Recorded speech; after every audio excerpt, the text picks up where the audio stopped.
it all depends on where you got your start in the game, and a lot of people just have their allegiances without really thinking clearly. Like I loved Call of Duty 2, did not love Call of Duty 3, loved Call of Duty 4, really liked Call of Duty 5, did not like Modern Warfare 2, really liked Black Ops 1, did not like Modern Warfare 3, really liked Black Ops 2. I'm pretty close to you there, but COD 4 is still a special place for me. I played COD 2, it was really fun, did online, but I skipped MW or COD 3.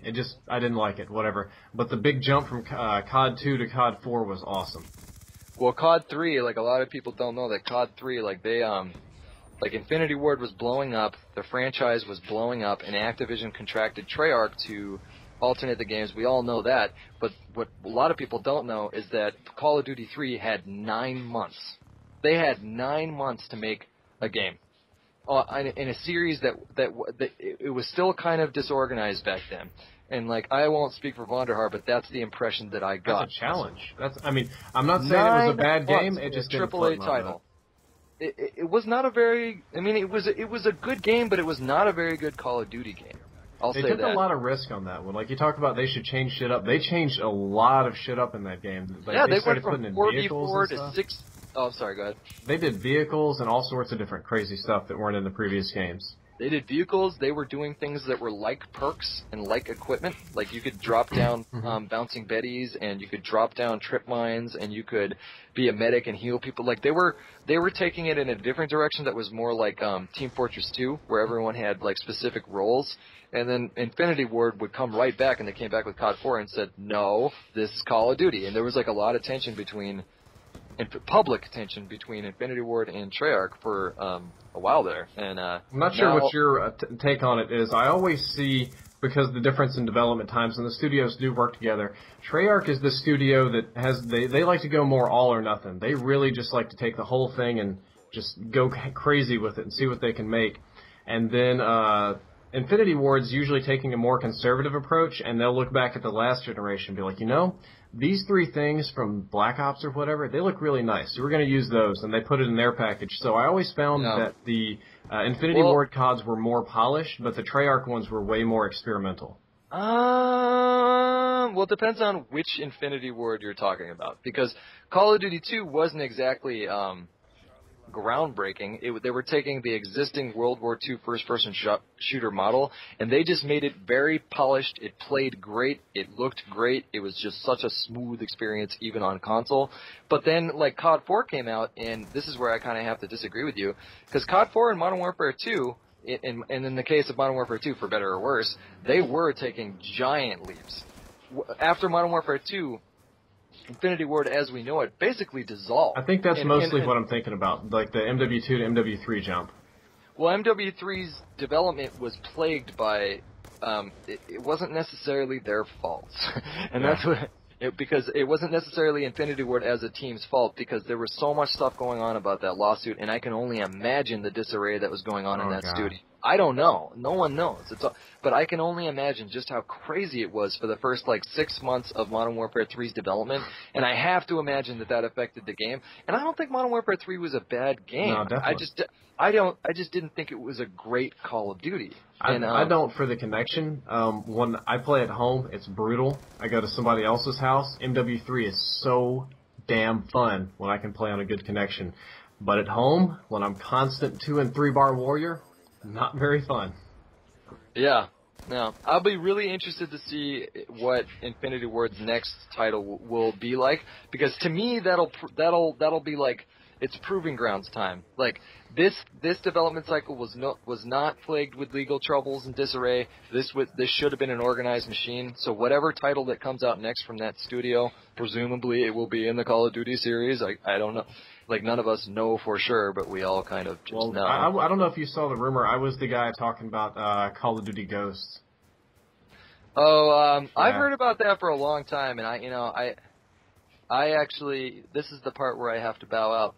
This is the part where I can't. You don't have an opinion? Yeah. No, it's not that. I just, it's just, I would love to see a Call of Duty Ghost game. That's. Well, the sad thing is, I want to talk more, but I can't because I signed so many non-disclosure agreements. There's pretty much nothing I'm allowed to speak of. Yeah. You gotta respect that, man. People, that's not a. It's like you are willingly signing a contract, and a lot of YouTube viewers or followers don't quite understand that. They'll be like, "Oh, come on, man. Whose side are you on?" And it's like, "No, dude, I'm on the side without getting the lawsuit and 30 days in jail." Well, and then you're also a fucking man of your word. If you sign a fucking contract saying you're not going to talk about something, don't fucking talk about it. That's why people like video game outlets that break embargo and you know, Machinima's been guilty of that a few times too, but they try to play along. Sometimes they just get it screwed up. Yeah, there's a lot of miscommunication that happens at video game media outlets. A lot of it is miscommunication, a lot of it is mistakes, but it happens, and that's okay as long as people learn from their mistakes.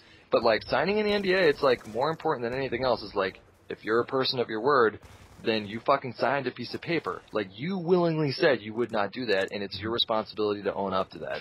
Put all the fucking bullshit aside of like whose side are you on and stuff.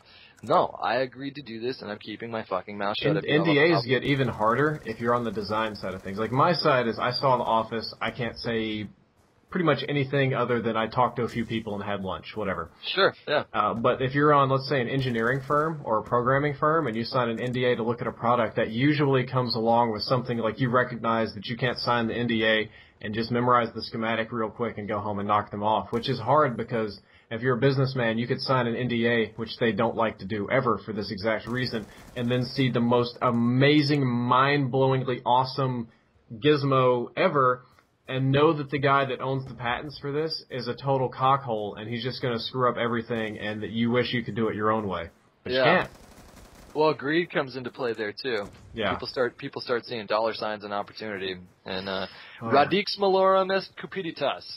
That's Canterbury Tales. It's not money is the root of all evil. The love of money is the root of all evil. And I firmly believe in that. Canterbury Tales was so good. I'm so sad that they only had so many of the 128 planned stories written. Yeah. You know, I read that when I was in high school. I don't remember much from that book, but I remember that line. Radix malorum est cupiditas. That was from the Woodsman's Tale, where they were going to get the gold and they end up killing each other. I'm not sure. Liz is actually really awesome with literature, and she would know a lot more about this than I do. But I should read more. My literature these days consists of comic books and manga. Man, I am pulling back. Although I'm reading Timeline, Michael Crichton, but it's not like high level stuff. It's just no. Michael Crichton's awesome. I when I was growing up, I read all of Michael Crichton's books. It was The Terminal Man, The Andromeda Strain, Congo, Jurassic Park, The Lost World. I love Michael Crichton. And Congo the book was so much better than that stupid movie. Oh, Amy, go home. Amy, something, arm robot. Same with Sphere. Sphere was his best book, and the movie was horrible. It was so bad. I mean, like, it wasn't a bad, but in comparison to it was just a travesty. And like, Sphere was Michael Crichton's, like, in my mind, that was his masterpiece. That was his best book. But if you want to start, if you've never read Orwell, if you've never read 1984 or Animal Farm, you can literally read Animal Farm in an hour and a half. And you could literally read 1984 in 5 hours, and they are so. I've not read the whole thing. I always just read excerpts and little summaries and stuff. 1984 I kind of avoid because it's so depressing, man. It's. Oh, you have no idea. The ending to that book is. I've seen it. Like I said, I've read the summary. I'm aware of it. It's just brutal. It's but it's not as when you actually read the whole book, you are just like. It leaves you in shambles, but Orwell is so important. Like, Orwell is so important. He's right after Huxley, too. Was it Huxley? Aldous Huxley was Brave New World, yeah. I think our society is closer to Brave New World, and North Korea is closer to 1984, which was kind of the last thing on the list of topics everybody wanted us to talk about in this video that's totally going to be short at all. That's all right. Well, we can talk about that, and then we'll take off, because I got to get some food. But you're talking about North Korea? Yeah, so I look at North Korea and see their government, their system of total control of the best brainwashing I've ever seen in practice. And then you look at what the techniques were used in 1984, and it seems like somebody picked up that book and they were talking and like, you think we can do this? Like, I don't know. It looks kind of hard. I don't know. Let's try it out. That's not what happened. Orwell was smart enough. Orwell was a genius enough to not only be able to notice that that was actually already going on, but he was brilliant enough to write it down in a story that conveyed concern for that in a way that was just a great story. Like in the book 1984, there's these two concepts called double think and double speak. And the idea behind double speak is that if you say to yourself 2 plus 2 equals 5 enough times, you will believe that 2 plus 2 equals 5. If you have a thought, and when it came to double think, if you have a thought that is counter-establishment or anti-establishment or anti-government or anti the system, then it was your responsibility as a citizen to actually, if you have the thought, notice it and then replace it with a better thought like, I love my government. So he introduced these ideas that he saw that in the world, or I can only assume. Yep, they used the color black-white, and the Ministry of Truth was propaganda, and the Ministry of Defense was war and stuff like that. Yeah. I got to go back and read that book again. It's just, but Animal Farm is also kind of depressing, but it's so good, man. You can finish it in an hour and a half. The next time, if you ever want to do a video with me again, I will only do a video if you've read one of those books. Are we understood? Yeah, fine. I'll go to the thrift store and pick up Animal Farm or something. I love it. I get like 25-cent books. Yeah, it's like 20. Yeah, it's like tiny. It's a tiny book, and it takes an hour and a half to read, maybe. All right, I'll go dig one up, or maybe I'll get a PDF or something. I'll make my wife buy it for me. Anyway, it's been nice talking to you. I have no idea how many parts of a video this is going to be, but hopefully it's interesting and everybody enjoys it. Yeah, do whatever you want with it, man. You don't need my permission. This is your audio. Yeah, I know. Yeah. All right, you're a good man. Thanks for having me on. I really liked having this conversation. People were saying for like a while in the comments, like, you need to do a video talking politics with Drift0r. And when enough people tell me to do something, it's like, all right, let's do this. And you're can't believe you're 25, man. You're ahead of the curve. Keep doing what you're doing. Oh man, I feel like I'm so behind the curve. Like I went out there to LA and I'm talking to T Martin, who's got T Martin Properties and like 3 in retirement accounts done and fucking X-Jaws and all these people that are out there, and I'm like, I'm struggling to pay for my house because they don't consider YouTube income real money when I'm applying for a loan. Oh yeah, it's actually kind of hard to get an apartment too, because for the same reasons, because you have to like have verifiable income. But same here. I had to prepay my whole thing up front, cash. Yeah. Well, you know what I would say to that is that Sam and Trevor are both like obviously very savvy, very intelligent, and good at what they do. They're entertaining on YouTube. They have dedicated audience of people that think they're very entertaining, and they've earned that. They worked for that, but. I would say that I think it's a mistake to measure success purely in monetary gain. There are so many other factors, and one of the most important ones is personal fulfillment. And if you can't have personal fulfillment, I guarantee you the money will eventually go away, I think. And it's so hard to sustain something unless you're being personally fulfilled. And I'm not making any judgments about those two guys. I know them personally. I know they're fulfilled.